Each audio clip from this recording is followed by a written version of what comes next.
Son ya organizaciones terroristas extranjeras para el gobierno de los Estados Unidos, para el gobierno canadiense, grupos de la delincuencia organizada, cárteles del narcotráfico mexicanos, 6 para Estados Unidos, 5 para Canadá. ¿Qué implica esto? ¿Qué puede venir con el jaloneo que hay? Hoy, por cierto, Donald Trump está cumpliendo su primer mes, apenas un mes, en la Casa Blanca. Luis Miguel González. Luis Miguel, ¿cómo estás? Buenas noches. Muy buenas noches. Rogelio Rodríguez Garduño. Rogelio, ¿cómo te va?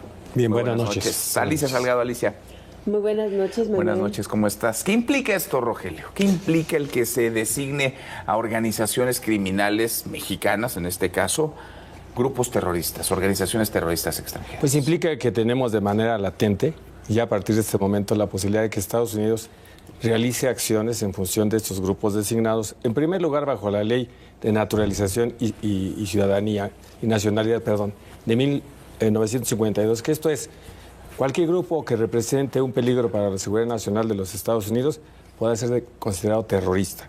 Y esto significa que estos terroristas pueden ser sus cuentas congeladas, pueden ser intervenidos sus recursos, el gobierno de los Estados Unidos puede quedarse con su patrimonio, negarles la entrada o deportarlos si se encuentran ahí, retirar las visas. Pero además significa que alguien que haga negocios con estos grupos también puede ser sancionado, o alguien que provea o suministre por cualquier medio. O que los cobije, me imagino, ¿no? Claro, pero pienso en algún político. Por supuesto, gobernador, sí. Por ejemplo, alcalde. Y me gustaría señalar por qué llegamos a esto. Porque esto llegamos, me parece que 2019, con el tema de la familia Levarón, esta demanda que se presenta en Dakota del Norte y que la jueza declara efectivamente que son terroristas del cártel de Juárez, que no está. No está el cártel de Juárez. Y ninguna de las dos, ni para Estados su Unidos, brazo ni para armado. Canadá. Pero lo que se destaca en esa sentencia de la jueza es que se debe llevar a cabo una valoración. 21 fiscales, entonces republicanos, determinan que sí debe de declararse, porque hay 4 elementos que yo pongo en la mesa. Que ellos los pusieron, por supuesto. Uno, son ejércitos, representan fuerzas. Sí. El gobierno de México no los ha podido detener. Tienen relaciones con grupos terroristas como Hezbollah, por ejemplo, se proveen, se subsidian, etcétera. Y lo último, han hecho una guerra química porque están envenenando a los Estados Unidos con el fentanilo. Esos son los 4 argumentos. Los 4 elementos. Los cimientos, digamos, de estas decisiones, que tienen muchos impactos y muchas lecturas. Alicia, ¿cómo lo ves? Es interesante el que se esté determinando de esta forma los grupos terroristas, porque ya los habían designado desde antes. En Estados Unidos han determinado el congelamiento de poco más de 700 cuentas ligadas solamente al cártel de Sinaloa, alrededor de 1.500 cuentas ligadas al cártel Jalisco Nueva Generación. O sea, a veces son personas de carácter, o detienen personas que parece que no tienen un gran proceso, porque llevan medio kilogramo de cocaína o de fentanilo, o sea, las cantidades a veces que parecen muy pequeñitas. Sin embargo, el congelamiento de cuentas a empresas aproximadamente son 10,000 las que tienen congeladas de acuerdo con los datos de la Unidad de Inteligencia Financiera de México. Entonces hay un sistema de cooperación que ha permitido congelar cuentas no solamente de estos individuos, sino también de empresas. Estos individuos se mueven con mecanismos de transferencias, pues yo creo que sofisticadas. Algunos dicen que triangulan por otros lados de Sudamérica o de Europa la llegada de los recursos a los Estados Unidos, no necesariamente en el bilateral, pero también hay cantidades de efectivo impresionantes entre uno y otro lado de la frontera.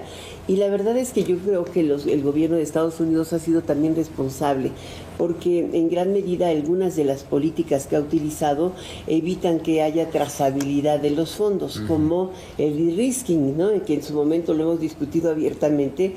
Pues no puedes transferir cantidades de dinero, ni devolver dinero, ni saber de dónde viene el dinero en efectivo, si tiene cocaína o tiene fentanilo detrás, porque justamente es muy difícil regresar en condiciones normales con el volumen de dinero que se maneja en el narcotráfico, ¿no? No, muy complicado, sí. Muy complicado. Ahora, queda clarísimo que los cárteles están aquí, están allá, están en todos lados. Y también las complicidades. Sí, pero no es tan claro dónde empieza la complicidad y dónde quien colabora con ellos es víctima. Que me parece que yo tengo mucha curiosidad ¿cómo va a aplicar esta doctrina 2025 con la administración Trump? Ha habido un antecedente con las FARC en Colombia, pero era otro momento. Por supuesto, todo el mundo tenemos en la cabeza Al Qaeda, Medio Oriente. ¿Cómo va a aplicar esta doctrina en este momento, en este país? O sea, ¿cuáles son los límites de qué sí, qué no puede estar permitido? Vemos que justo después de la declaratoria, este tuit o X de Elon Musk que dice, bueno, ya con esto va a poder haber ataques de drones. Eso está en la cabeza de Elon Musk, es una fantasía, es algo real. Y un poco, decía esto, aparentemente está muy claro dónde empieza, por ejemplo, la red de un cártel. Pero el sentido de la ley dice, se sancionará, se perseguirá a quien preste apoyo material. Y esto puede aplicar, por ejemplo, para víctimas que pagando la extorsión están dando apoyo material. Por ejemplo, si un aguacatero de Michoacán está entregando dinero en cantidades constantes durante un año, ¿le aplica o no? Va a haber una diferencia entre quien colabora voluntariamente y quien es forzado a pagar una extorsión. Todavía hay muchos, yo diría, nos faltan las letras chiquitas. Lo que quería Trump era los titulares, pero en el día a día, ¿cómo va a aplicar? Evidentemente todos queremos que esta pesadilla termine, pero en algunos casos los eslabones más débiles de la cadena son los menos culpables. Pues sí. A ver, y es interesante. ¿Cuáles son, digamos, los márgenes para operar? ¿Se pueden realizar trabajos de inteligencia, de espionaje? ¿Se puede atacar objetivos desde el aire? Fuera del espacio aéreo mexicano, dentro del espacio aéreo mexicano, ¿qué se puede? Se ha podido. El caso de Álvarez Machain, esas extracciones de Sonoarse, más recientemente el Mayo Zambada. Sí. Evidentemente lo han podido hacer. Ahora el tema es que lo han hecho legal, porque al emitir esta orden ejecutiva y el Departamento de Estado al validarlo, y si el Senado no se opone, que no se habrá de oponer, entonces esto se le quita el velo, se descubre, y entonces no dudemos que pueden llevar a cabo extracciones. No dudemos que ya lo están haciendo con drones, con esas aeronaves no tripuladas, muy sofisticadas para identificar objetivos y probablemente hacer operativos quirúrgicos. Ahora, frente a eso, que ellos pueden hacer, porque lo han hecho, ahora lo legalizan, ¿qué debe hacer México? La presidenta presenta una iniciativa de reforma al artículo 40 de la Constitución y al 19, donde dice en el 40 que la soberanía del territorio mexicano habrá de constituir un delito, lo vincula con el 19, artículo 19, prisión preventiva para que lo haga nacional extranjero y la máxima pena. Entonces señala ahí que no debe intervenir ningún gobierno. ¿Qué significa? Que la presidenta está consciente de que puede ser, por eso da ese mensaje, que si tú lo haces, yo te voy a castigar. Entonces habla de que la cooperación no es tan fuerte. O sea, es una posibilidad que no podríamos descartar. Ya está sucediendo. ¿Ataques? Los sobrevuelos. ¿Presencia de tropas de Estados Unidos en México? ¿De agentes? Las agentes sí, por cooperación y por modo fáctico. Las tropas me parece que fueron de otro tiempo, ahora es más sofisticado. Alicia. Es ni tan sofisticado, ¿no? Finalmente ves a circular pues a los grandes barcos norteamericanos a través de apenas en la raya limítrofe del agua territorial mexicana, ¿no? Y además tienen permiso de sobrevuelo en 1 y 2, o sea, en las libertades 1 y 2, pueden volar y transitar por el territorio mexicano a 30,000 pies saliendo de algún lugar y llegando a los Estados Unidos, y lo hacen por territorio mexicano. O sea, a mí me parece que hay muchas cosas que se hacen y hay muchas otras que se deben de contener.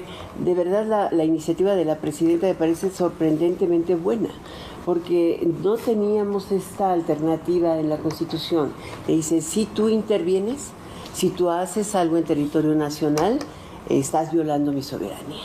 Y lo ratifico en la Constitución. Y seguramente mañana va a pasar en fast track, en ambas cámaras. Y además incorporo la penalización. Sí. Tipifico el delito y lo llevo a la máxima pena. Esta posibilidad es una respuesta muy dura, porque le estás diciendo, si tu agente de la CIA desde la embajada se mueve y yo lo detecto o lo determino, o haces algo que viole mi soberanía. A mis espaldas, que viole mi soberanía. ¿Qué te parece si vamos cooperando? Ahora, yo no dudo Es un que blindaje, mañana, es una especie de blindaje. Exacto, y que mañana encuentres en una serie de factores para poder debilitar a los principales actores de la negociación de México con Trump. Pero ten en cuenta algo que es vital. Estamos a 12 días de que se cumpla la primera sentencia, ¿no? Entonces la teatralidad es fundamental para Trump y para todos los actores que están al lado. Sí. Son teatrales, en serio, ¿no? Pero Siempre lo son. Yo quiero recuperar una cosa que la semana pasada en este espacio decía Jorge Fernández, con la que yo coincido, y es, en los aranceles estamos con Trump negociador. En temas de seguridad nacional estamos frente al Estado estadounidense, primera potencia del mundo, diciendo: en mi patio trasero, mi vecino del sur está convirtiéndose en algo que no puedo controlar y voy a tomar las acciones que yo considere necesario. El problema con México no son las leyes, sino hacerlas cumplir.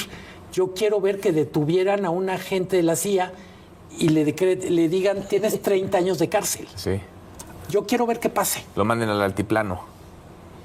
O al Cerro de las Campanas, como decía Paco Ignacio Taibo. Pues sí.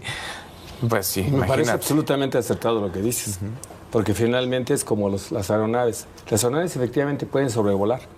El presidente ha dicho que hay una colaboración y que está permitido, que el gobierno mexicano sabe, pero si el gobierno mexicano no sabe la consecuencia es derribar la aeronave por violación a la soberanía del espacio aéreo, quiero ver que derribe una aeronave. Sí, porque a ver, si un avión mexicano, tripulado o no tripulado, estuviera sobre espacio aéreo estadounidense, bueno, quién sabe, porque el Mayo Zambada, ¿cómo aterrizó? Los globos chinos hace 2 años que derribaron los globos meteorológicos. Derribaron 3 globos de investigación de China y China no hizo nada. Que iban pasando por ahí, pues Sí. pues están en tu espacio aéreo. Pero ahí es un tema, o sea, tú tienes hoy el instrumento, vamos a ver si lo pueden aplicar. Finalmente la segunda fase sería una confrontación, ahí sí de otra naturaleza, y armada es muy difícil pensar en la frontera, porque además no creo que en México se considere como una posibilidad. Sí se tiene que encontrar formas de negociar. Y hoy por hoy creo que existen, pero vamos a seguir viendo mucha presión. Y lo que tú decías, la presión más importante no es a los mismos cárteles, sino a quienes los procuran. Y pues a veces les construyen caminos, Sí. a veces les facilitan el corte de agua para sus sembradíos. A veces Y a los veces hacen candidatos y a veces Exacto, y ya los hacen autoridad y gobierno. Y aparte, pues facilitan el tránsito de personas, el narcotráfico en muchos estados del país también. Yo creo que es muy complicado tener una operación de policías terrestres, o sea, de policías estatales, policías municipales, y después ves que el cártel es la policía municipal y que detuvieron a 800 policías porque estaban facilitando el tráfico de personas. Yo creo que esto va muy rápido Complicidad política. y que no terminamos de digerir una noticia cuando estamos entrando en otra. Yo traté de entender qué había pasado hoy en las reuniones en Washington. La información generada es muy poca A lo mejor no pasó nada. y esto de, bueno, seguiremos dialogando. Sabemos que los temas van a estar mezclados. Coincido con Alicia, no hay que perder de vista los plazos que vencen a fines de la semana que entra para todos los fines. ¿Cómo vamos a acomodar varios de los temas? Lo único es, Trump tiene la iniciativa y tenemos que encontrar la manera que algunos de los temas que a ellos les preocupen los decodifiquemos en la clave y con los temas que a nosotros nos preocupan. Porque de pronto es el golpe y luego viene el apapacho, ¿no? El golpe de te designo a tus cárteles del narcotráfico, aunque no sean tuyos, pero en donde hay complicidad, porque además no olvidemos que se habló de un contubernio entre el gobierno y los grupos criminales. No podemos separar, digamos, todas esas piezas que están ahí revueltas. Te los designo organizaciones terroristas, pero al mismo tiempo te apapacho y te digo que de ti sí aprendí, que eres una mujer maravillosa, se lo dijo Trump a Claudia Sheinbaum, y que es buena, muy buena tu campaña contra las drogas. Yo tengo, por ejemplo, duda, hablando de temas que están en el calendario y que se van a desplegar, cómo esta presión de Estados Unidos por fortalecer la lucha contra el crimen organizado va a empatar con nuestra patética reforma al Poder Judicial.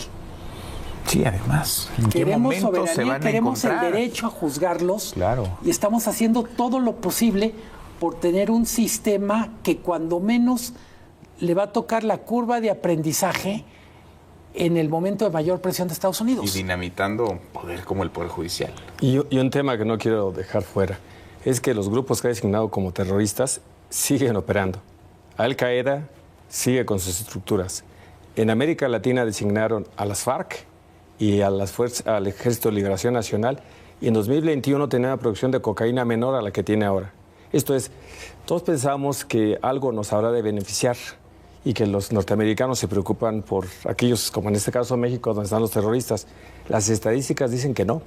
Lo que están legitimando, insisto lo que dije al principio, frente a sus propios electores, frente al discurso interno de los Estados Unidos, para decir estoy atacando, estoy defendiendo la democracia, la soberanía norteamericana, pero en realidad no van a hacer acciones para mejorar nuestra situación. Esa nos toca a nosotros. Y lo que debemos hacer es fortalecer justamente nuestro esquema interno, que es lo que no hemos hecho en los últimos años. Sin duda. Y, bueno, no ir más lejos, ahí está el aplauso, a propósito de papachos, de la embajada estadounidense hoy a las operaciones en Sinaloa del gobierno mexicano del Gabinete de Seguridad. Cooperación, ¿no? Ahí sí. Claro, claro. Ahí sí. Alicia, gracias, muchas gracias. Rogelio, gracias. Luis Miguel, gracias. Hasta mañana, pásenla.